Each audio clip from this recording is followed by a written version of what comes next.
গরিবের ত্রাণ তৃণমূল নেতার গোডাউনে আর ত্রাণ নিয়ে দুর্নীতির অভিযোগ একাধিক জেলা থেকে। পশ্চিম মেদিনীপুরের ঘাটাল থেকে হাওড়ার আমতা, সর্বত্রই একই ছবি।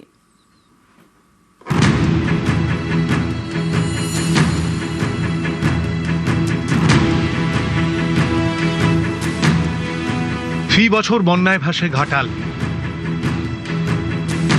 বর্ষা এলেই জল যন্ত্রণার ছবি হাওড়ার আমতা থেকে দক্ষিণ 24 পরগনার সাগরে।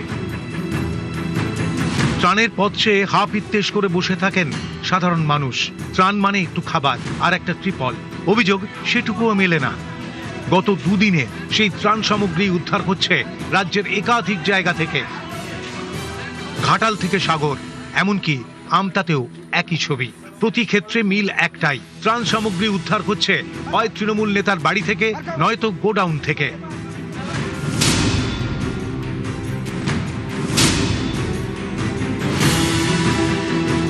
বর্ষাতে ফি বছর প্লাবিত হয় ঘাটাল মহকুমা।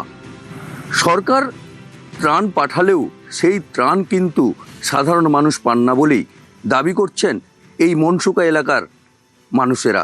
তাদের দাবি যে তারা সামান্য তিরপলটুকুও পান না। অভিযোগ বন্যার সময় ত্রিপল চেয়েও মেলে না। এদিকে ঘাটালে তৃণমূল নেতার গোডাউন থেকে উদ্ধার হলো রাশি রাশি সরকারি ত্রিপল, মিলেছে অন্যান্য ত্রাণ সামগ্রী, স্পেশাল সরকারি কিটও। ঘাটালের মনসুকা 1 নম্বর গ্রাম পঞ্চায়েতের ঘটনা। গ্রামবাসীদের অভিযোগ, ত্রাণ সামগ্রী ট্রলিতে তুলে অন্য জায়গায় সরাচ্ছিলেন তৃণমূল নেতা রাম পাল, বাধা দেন স্থানীয়রা। আমি যে অঞ্চল প্রতিদিন আমাকে একটা তিরপল লাইলে অঞ্চল থেকে কোনো সম্মানও দিত না অঞ্চলে। আমি তিরপল চাইলে আমার তিরপল নেই। আজকে গাদা গাদা 200-300 করে তিরপল বেড়াচ্ছে। সবাই মিলে আমরা ধরা হয়ে জানতে পারি যে এখানে তিরপল বাজার হচ্ছে, আমরা সবাই মিলে ঘুরেছি। বিরোধী করি বলে আমার দিকে যায়নি, বাকি সব লোকের দুখানা করে যাদের 3 তারা বাড়ি আছে তার দিকে তিরপল দিয়েছে, আমার দিকে বাড়ি তিরপল দেয়নি। শুধু চাল, রেশনের চাল ছাড়া কিচ্ছু পাইনি। ত্রাণ পেয়েছিলেন? না, হ্যাঁ, পাই না। কিচ্ছু পাননি? না। তিরপল? না। তিরপলও দেয়নি? না।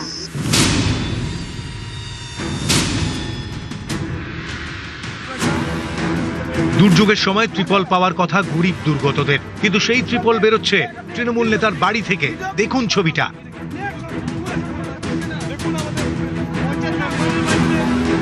দক্ষিণ 24 পরগনার সাগরের জীবনতলা। এখানে তৃণমূল পঞ্চায়েত সদস্যের বাড়িতে থরে থরে সাজানো ত্রাণের ত্রিপল।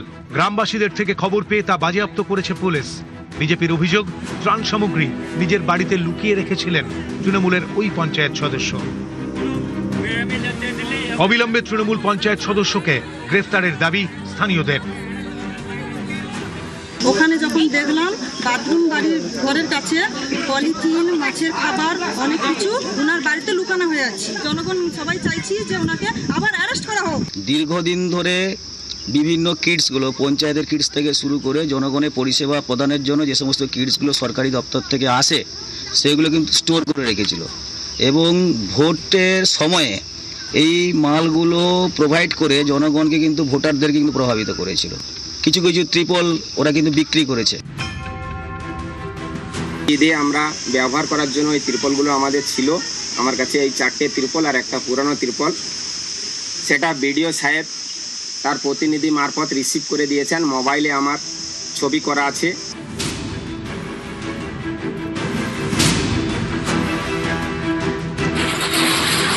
হাওড়ার আমতাতেও একই ছবি। তৃণমূল নেতার গোডাউনে শয়ে শয়ে ত্রিপল। সরকারি ত্রাণ বেআইনিভাবে গোডাউনে মজুত রাখার অভিযোগ। আমতায় পঞ্চায়েত উপপ্রধানের গোডাউন থেকে উদ্ধার হয়েছে 250টি সরকারি ত্রিপল, মিলেছে অন্য সরকারি ত্রাণও। ব্যক্তিগত গোডাউনের মধ্যে সরকারি তিরপল, সরকারি ট্যাগ লাগানো তিরপল মোটামুটি 250 থেকে 300 পিস বেরিয়েছে। নিউজ 18 বাংলা।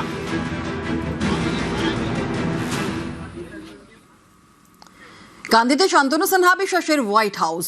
পৈতৃক ভিটেতে পেল্লাই বাড়ি হাঁকিয়েছেন কালীঘাটের প্রাক্তন ওসি। আপাতত যিনি ইডির হেফাজতে।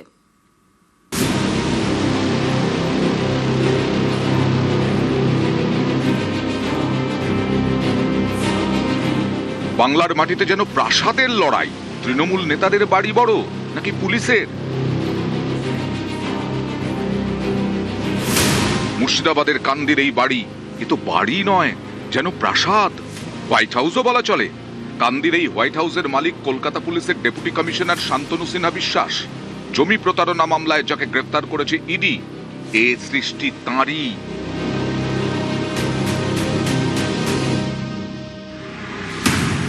কদিন আগে সবাইকে তাক লাগিয়ে দিয়েছিল পৈলানের তৃণমূল বিধায়ক দিলীপ মণ্ডলের বাড়ি। দিলীপকে টেক্কা দিতে হাজির শান্তনু। এ যেন বিগ বাজেটের বলিউডি কোনো সিনেমার সেট। ধপধপে সাদা বাড়ির সামনে সিংহমূর্তি, পেল্লায় দরজা, ভেতরে রয়েছে পুকুরও।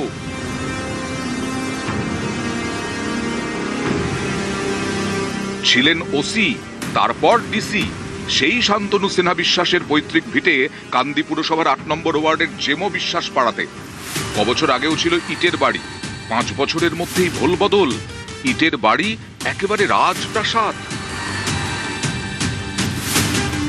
নেই তো আজ মোটামুটি 1 সপ্তাহ কি 2 সপ্তাহ মনে হয়ে যাবে এমন নেই। আপনাদের সঙ্গে কেমন সম্পর্ক আছে? সম্পর্ক কারোর সঙ্গে রাখে না, পারে কেন রাখে না, রাত্রিবেলায় আসে অথবা আবার রাত্রিবেলায় চলে যায়। যে কদিন থাকে পাড়াতে কারোর সঙ্গে মেশে না, কিছু না। অনেক দিন দিয়ে কাজ, 5-6 বছর কাজ করছে। কে করাচ্ছিল কাজটা? শান্তনু করেছিল বাবুদের ব্যাপার, বাইরে থেকে টাকা বাকা আসছি, একটু পয়সা তো হবেই। না না, আমাদের কিছু দেখে না। ইডি সূত্রে খবর, কান্দির এই পৈতৃক বাড়ি সংস্কারের জন্য ঠিকাদার দাউদ শেখকে দায়িত্ব দিয়েছিলেন শান্তনু। দাউদ শেখকেও তলব করে ইডি। ইডির দাবি, দাউদের অ্যাকাউন্ট থেকে 2.5 কোটি টাকা শান্তনুর অ্যাকাউন্টে ট্রান্সফার করা হয়েছিল। দাউদের যদিও দাবি তিনি এসবে জড়িত নন। না, আমি কোথায় পাবো 2.5 কোটি টাকা? আমি দুবোই, কারোর সঙ্গে আমার কি সম্পর্ক আছে তোকে দেবো? আমি যেটা চেয়েছিলাম 2বার কাজ করে সে পেমেন্টটা আমাকে দিয়েছে। এগুলো না, এগুলো ভুলভাল ছড়াইছে, এগুলো আমি বলতে পারবো না। এগুলা আমি টাকা পয়সা কারোর সাথে জড়িত থাকি। প্রাসাদের মতো এই বাড়িতেই থাকেন শান্তনু সিনহা বিশ্বাসের বোন গৌরী সিনহা বিশ্বাস। তিনি আবার তৃণমূল পরিচালিত কান্দি পুরসভার ভাইস চেয়ারম্যান, যদিও বর্তমানে খোঁজ নেই গৌরীর। দেখুন, আমি এই শহরে ছোট থেকে বড় হয়েছি। এই শহরে ছোট থেকে ওই বাড়িটা আমরা দেখে আসছি। বাড়ির কিন্তু কোনো পরিবর্তন বলতে কিছু রং হয়েছে, কিছু রিনোভেশনের কাজ হয়েছে।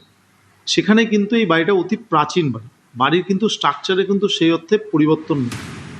রাজ্য সরকার বদলের পর গত 14ই মে ইডির হাতে গ্রেফতার হন শান্তনু সিনহা বিশ্বাস। তার বিরুদ্ধে জমি দখল থেকে তোলাবাজির মতো অভিযোগ রয়েছে। শুধু তাই নয়, পুলিশের বদলিও নাকি কন্ট্রোল করতেন তিনি। শান্তনুর দোতলা বাড়ি রয়েছে বালিগঞ্জ ফার্ন রোডে। তবে কি দুর্নীতির টাকাতেই এত রমরমা শান্তনু সিনহা বিশ্বাসের? উঠছে প্রশ্ন। কান্দি থেকে ক্যামেরায় রাকিবুল ইসলামের সঙ্গে প্রণব বন্দ্যোপাধ্যায়, নিউজ 18 বাংলা। 15 বছর ক্ষমতায় থাকার পর পালা বদলে বিরোধী আসনে তৃণমূল কংগ্রেস। এতেই ঘাসফুলের সংসারে গৃহদাহ। নেতৃত্বের বিরুদ্ধে একের পর এক বিস্ফোরক অভিযোগ তৃণমূল বিধায়কদের।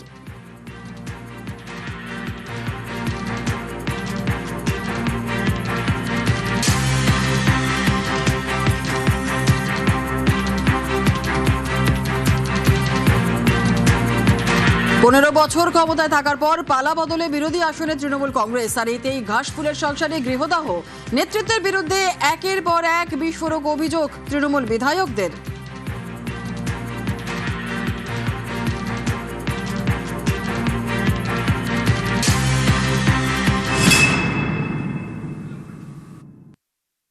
দলের মধ্যে একটা পরিবেশ তৈরি হতে হবে যেখানে সবাই খোলা মনে কথা বলতে পারবে, কারণ অ্যানালিসিস করা খুব দরকার। আমরা যদি অ্যানালাইজ প্রপারলি না করতে পারি যে কি কারণে মানুষ আমাদের থেকে দূরে সরে গেল, তাহলে আগামী দিন আরো বিপদের সম্মুখীন হতে হবে। আইপ্যাক আমাদের সাথে কাজ করে আমরা তো কাঙ্ক্ষিত ফলাফল পাইনি। বুঝতে হবে যে একটা পার্টিকুলার মডেলে আমরা কাজ করার চেষ্টা করেছি, সেটা আমাদের সফলতা দেয়নি। যখন দেয়নি তখন মডেল চেঞ্জ করে আমাদের আবার মানুষের কাছে পৌঁছতে হবে। বিড়ম্বনায় পড়ে কালীঘাটে 3 তৃণমূল বিধায়ক কুণাল ঘোষ, ঋতব্রত বন্দ্যোপাধ্যায় ও সন্দীপন সাহার সঙ্গে বৈঠক করে নেতৃত্ব। 40 মিনিটের বৈঠকে বিধায়করা শীর্ষ নেতৃত্বকে তাঁদের বক্তব্য জানান।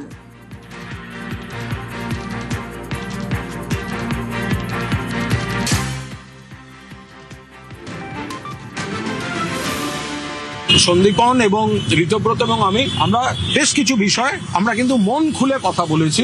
ধন্যবাদ অভিষেক বন্দ্যোপাধ্যায়কেও, তিনি সময় দিয়েছেন, শুনেছেন আমাদের আরো কথা হবে, কিন্তু এটা সম্পূর্ণভাবে দলীয় এবং সাংগঠনিক বিষয়। আমাদের যে ভাবনা চিন্তা সেটা ঋতব্রতর বা সন্দীপনের বা আমার বা আমাদের মতো আরো অনেকের, সেটা সম্পূর্ণই ইতিবাচক এবং গঠনমূলক। মতামত বিনিময় এটা আরো হবে।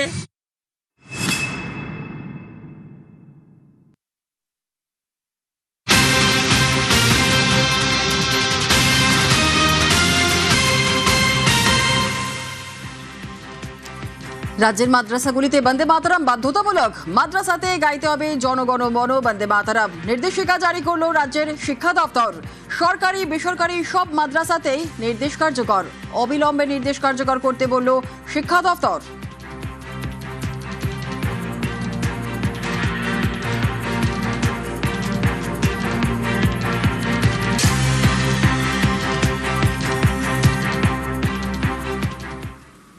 টলিপাড়ায় জট কাটাতে বৈঠক। টলিউডে জট কাটাতে ময়দানে নতুন সরকার। অভিনেতা, প্রযোজক, পরিচালক, টেকনিশিয়ানদের নিয়ে বৈঠক করেন রুদ্রনীল ঘোষ। এদিন বৈঠকে উঠে আসে তৃণমূল আমলে একাধিক সমস্যার কথা। বৈঠকে রুদ্রনীল ঘোষ তিনি জানান, টলিউডে কোনো ভয়ের পরিবেশ থাকবে না, কোনো মতে শুটিং বন্ধ করাই যাবে না। দল মত নির্বিশেষে শিল্পী সত্তাকে অগ্রাধিকার দেওয়া হবে। নতুন সরকার স্পষ্টতই পরিষ্কার বার্তা দিয়ে দিয়েছে যে এই অরাজকতার যে পরিবেশ, ব্যান করে দেবার কালচার, তার কাজ বন্ধ করে দাও, এই সমস্ত কিছুগুলো আউট। বারবার আমাদের সম্মানীয় মুখ্যমন্ত্রী কড়াভাবে এবং স্পষ্ট করে বলে দিয়েছেন। কিন্তু এটা তো ভারতবর্ষের বাইরে বা পশ্চিমবঙ্গের বাইরের অন্য কোনো একটা দেশের মধ্যে পড়ে না, যাতে প্রাণ ভরে নিঃশ্বাস নিয়ে কাজ করতে পারে যোগ্যতা অনুযায়ী মানুষ, ভয় ভীতিহীনভাবে, সেটা এনশিওর করার দায়িত্ব এই সরকার প্রথম থেকে স্পষ্ট করে দিয়েছে। পাটুলিতে ভাসমান বাজার, রক্ষণাবেক্ষণের অভাবে তার বেহাল অবস্থা। ভাঙা কাঠের পাটাতন, পাঁকির গন্ধে টেকা দেয়, বন্ধ বেশিরভাগ দোকান। ভাসমান বাজারের হাল ফেরানোর আশ্বাস দিয়েছেন পুর ও নগর উন্নয়ন মন্ত্রী অগ্নিমিত্রা পাল।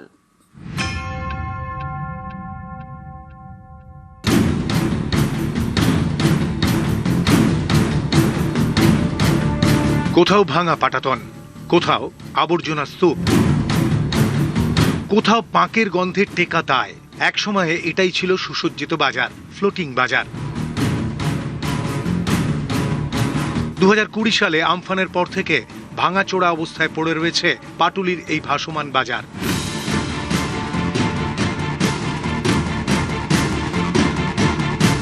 বাজারে ঢোকার পথে কাঠের পাটাতন, সেটা জায়গায় জায়গায় ভাঙা। নৌকোগুলো কোনো রকমে দাঁড়িয়ে আছে। আগাছায় ঢেকেছে জলাশয়, পাঁকের গন্ধে টেকা দেয়।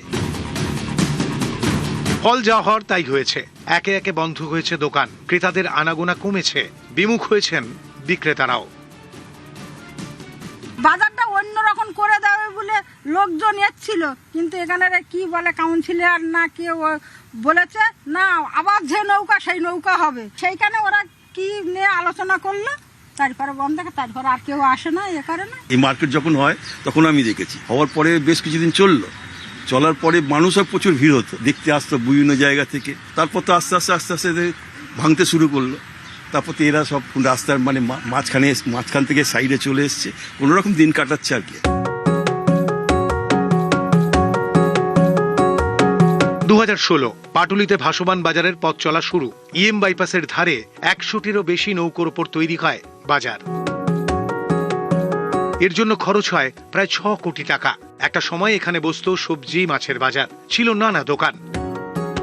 শুরুর দিনগুলো ছিল জমজমাট বাজার, সেই সঙ্গে মন ভালো করা পরিবেশ। আমফানের পর বদলে যায় ছবি। ঝড়ের ধাক্কায় ক্ষতিগ্রস্ত হয় বাজার। অভিযোগ, এরপর থেকে এভাবেই পড়ে বাজারটি।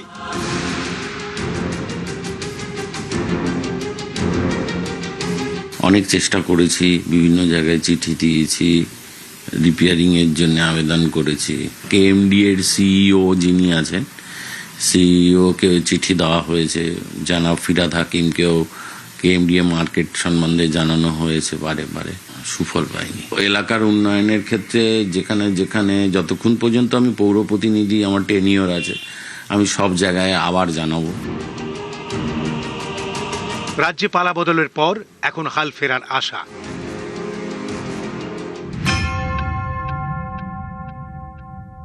খুব প্ল্যান করে হয়তো করা হয়েছিল, কিন্তু আলটিমেটলি দেখা যাচ্ছে যে জল থেকে দুর্গন্ধ বেরোচ্ছে।